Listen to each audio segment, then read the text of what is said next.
You can call me Clay. Clay? Clay? Yes, Clay. Okay, Clay. So what happened? How many prostitutes have you killed? 12. Dude, you're a serial killer. Yeah.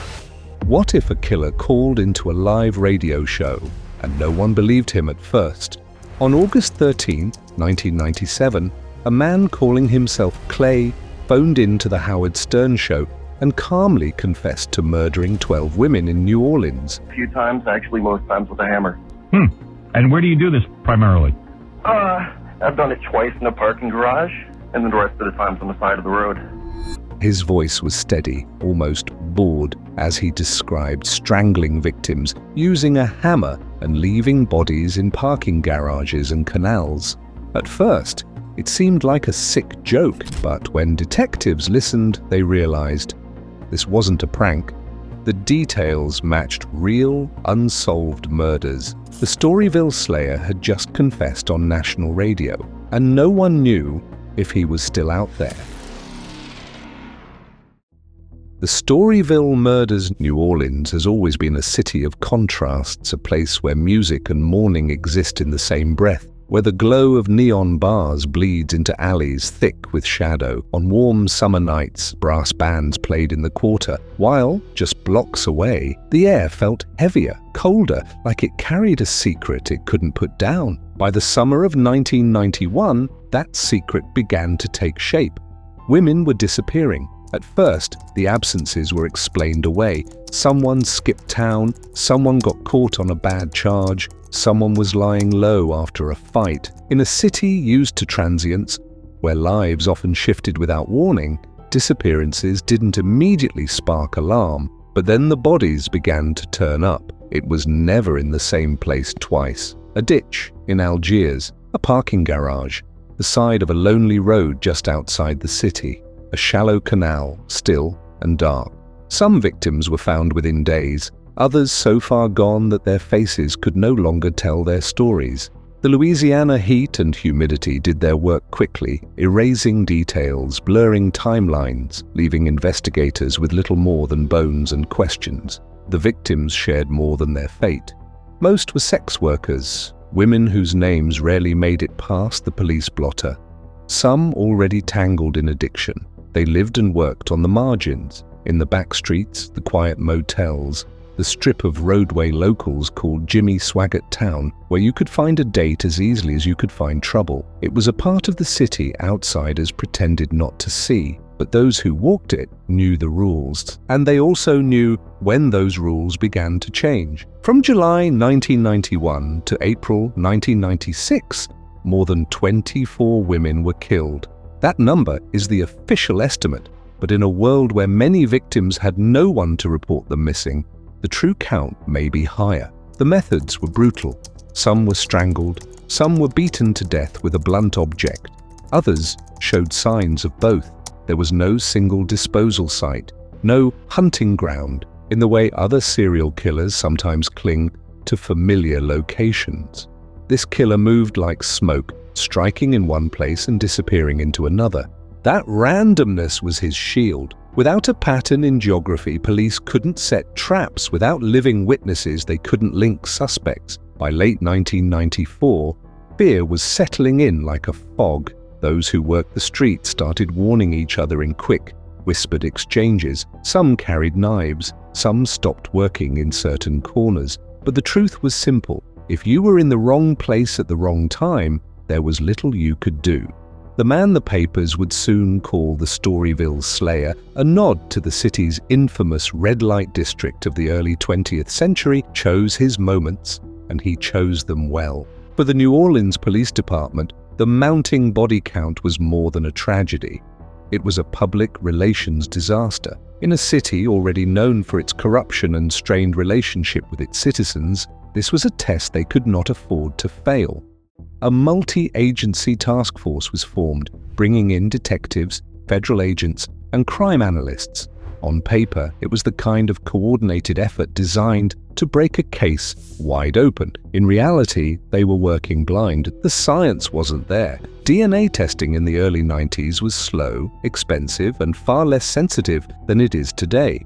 Most of the bodies had been exposed to heat, water, or wildlife. destroying what little evidence might have been left behind. There were no surveillance cameras to track movements, no cell phone records to triangulate a suspect's location. What they had were gut instincts, partial witness statements, and crime scenes that offered more questions than answers. As the investigation dragged on, the murders didn't stop.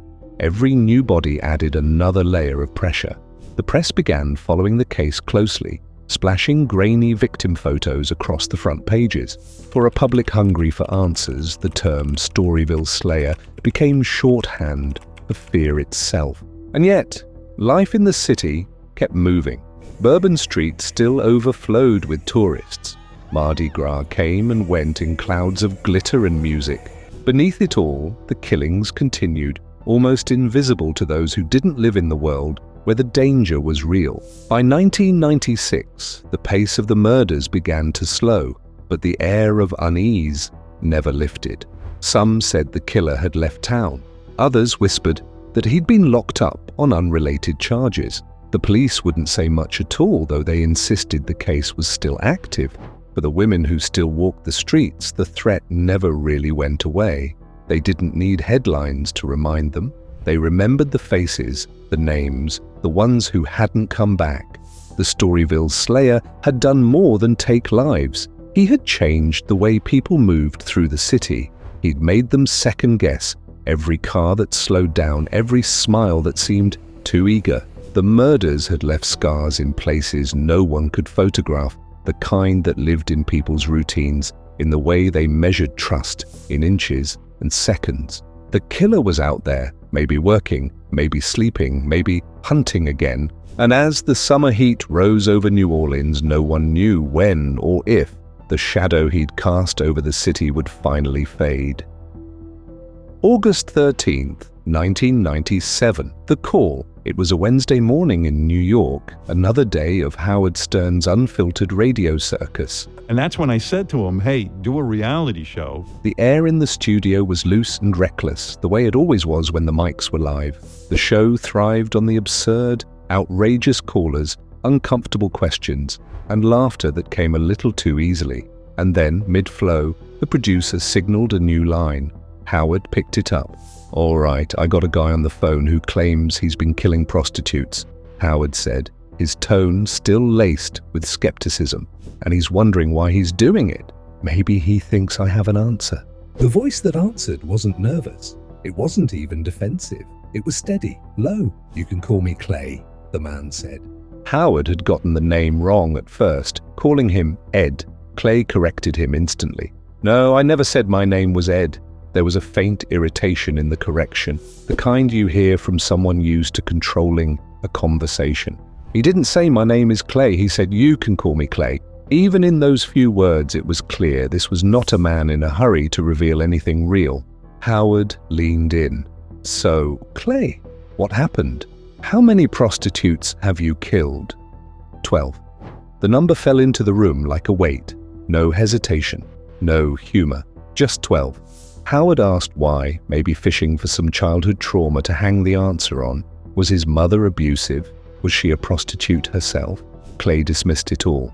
"No, nothing like that," he said. "I think I just do it for the sense of power."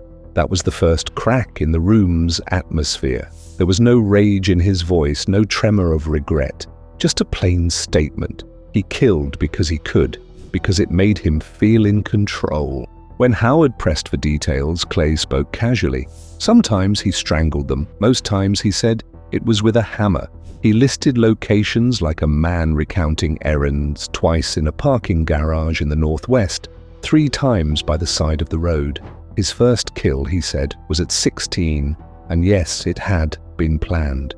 He'd wanted to leave clues, a signature, something the police could recognize as his work, but no one noticed. In those few minutes, the show had slipped out of its comfort zone. The humor was gone. What remained was an open phone line between a morning radio host and a man who, by his admission, had ended 12 lives. Inside the mind of Clay. The longer Clay spoke, the more unnerving he became, not because of what he said, but because of how he said it.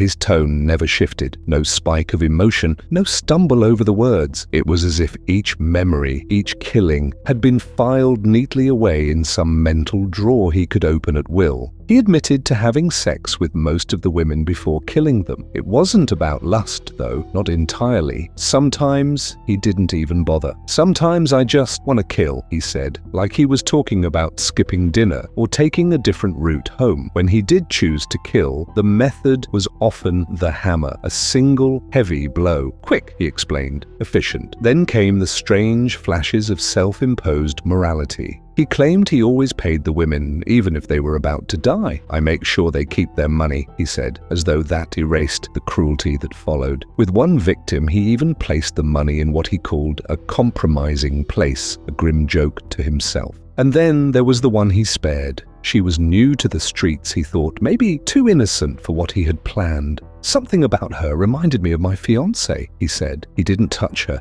didn't even have sex with her, just let her go. The fact that she was the only one spared said as much about his psychology as the killings did. He wasn't driven by rage or blind compulsion. He chose. He decided who lived and who died. That choice was the real thrill. He even toyed with the idea of leaving a signature. Inspired by comic books, specifically the kind of theatrics you'd expect from a Batman villain, Clay thought about dipping his victims' thumbs in paint and leaving thumbprint art at the scene. He never did. Maybe because the fantasy was enough. Maybe because he was too absorbed in the rush of killing to bother with the performance. Listening to him, you could feel the absence of empathy like a void. For Clay, these weren't people. They were moments, opportunities to test his control over life and death. And with each detail he gave, the line between morning radio banter and confession grew thinner until it wasn't there at all. Murders that match it.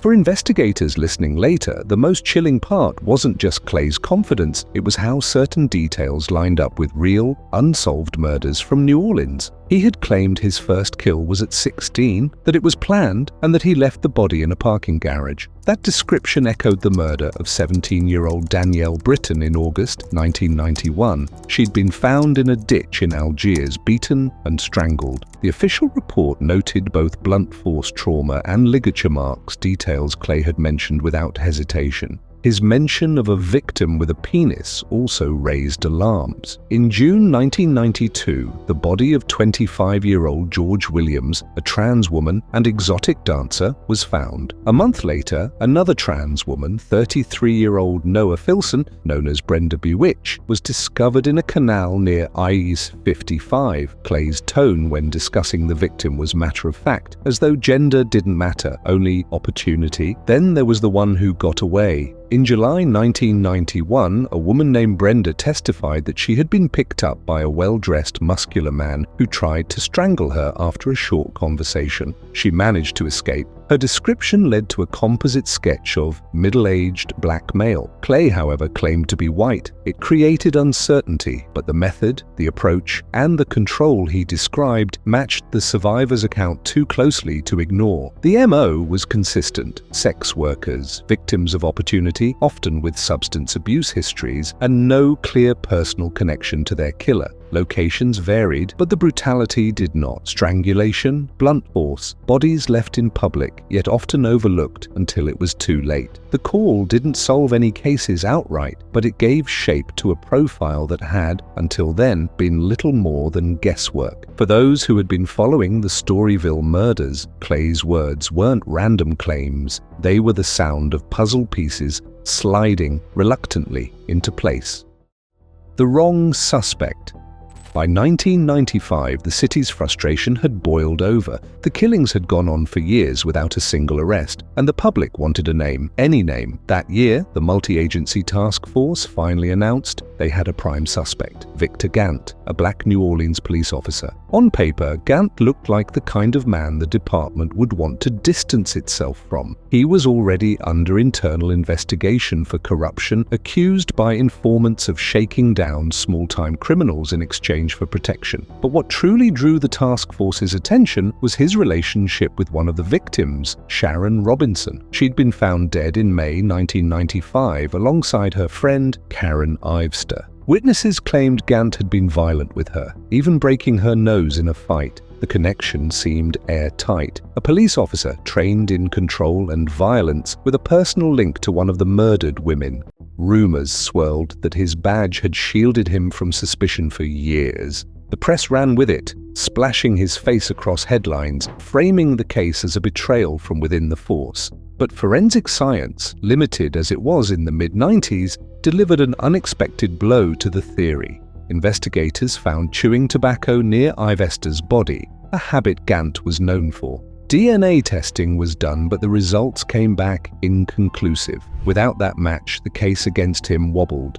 Soon, it collapsed entirely. The task force dropped Gant as a suspect. No charges were filed. For the real killer, whoever he was, this must have been a moment of grim satisfaction. He had watched the police chase the wrong man, burn months of resources, and ease the pressure on himself in the process. The murders didn't stop because of the investigation. They slowed only because the killer chose to slow down. And when Clay called into the Howard Stern show 2 years later, there was a smirk in his voice when he referenced the only suspect they had being a black police officer. It was as if he had been following the story all along.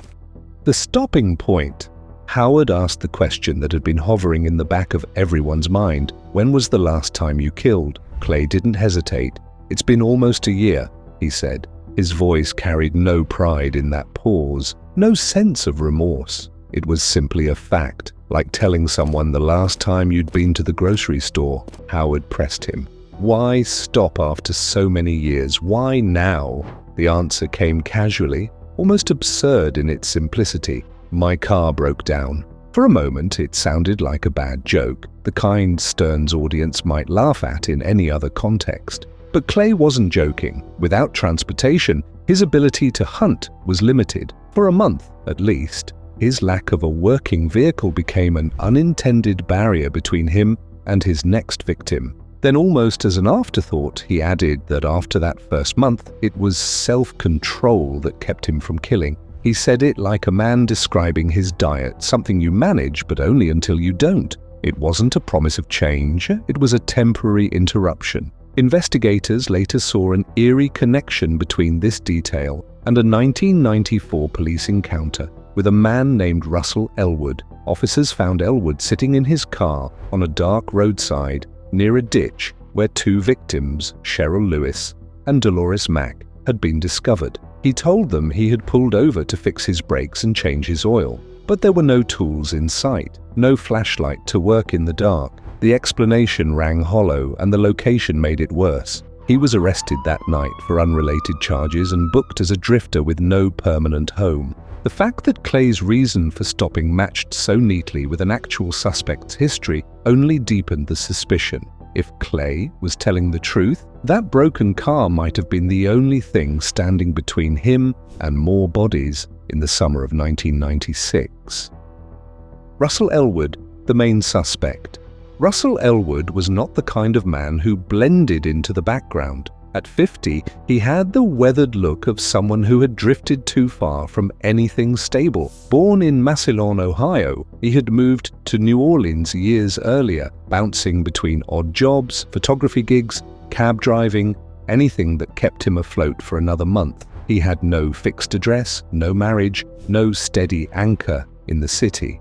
What he did have was a record, multiple arrests tied to his drug addiction, and a history of spending time in the same parts of town where the victims were last seen alive.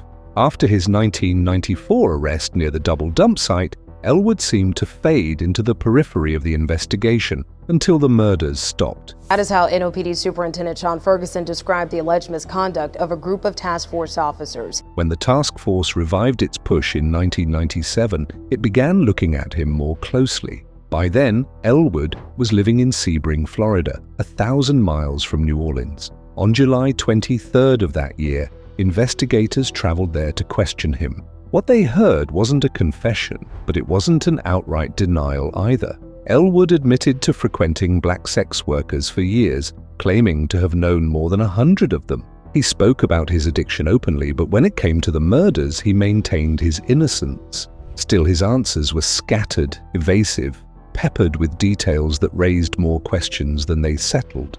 And then came the coincidence that was hard to ignore. Just weeks after that interview, a man calling himself Clay phoned into the Howard Stern show and described murders that lined up almost perfectly with the Storyville Slayer's work. The casual mention of a broken car, the choice of victims, the hammer, the lack of remorse.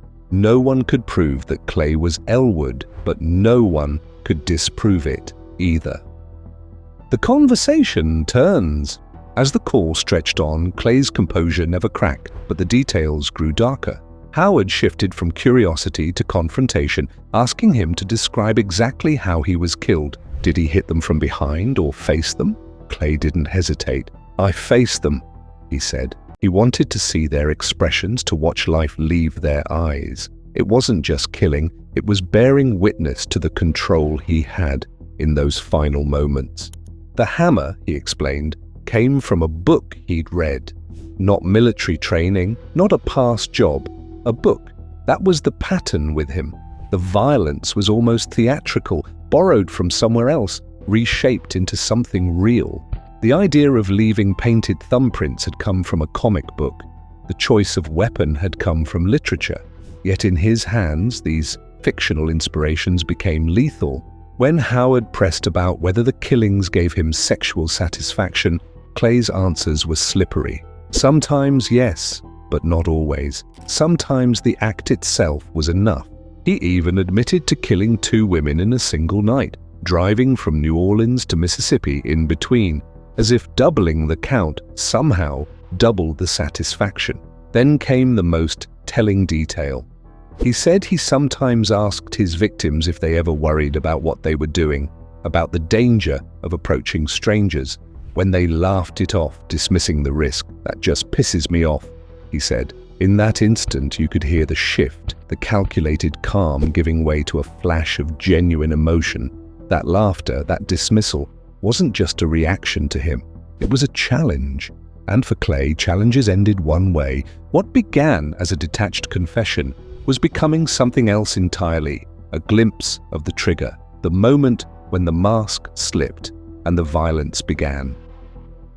FBI steps in. By the time the call ended, the studio was in a strange kind of silence, not the awkward pause of a bad joke, but the weight of something that couldn't be undone. Listeners were already flooding the station's lines, some convinced it was a prank, others certain they'd just heard a real killer confess in real time.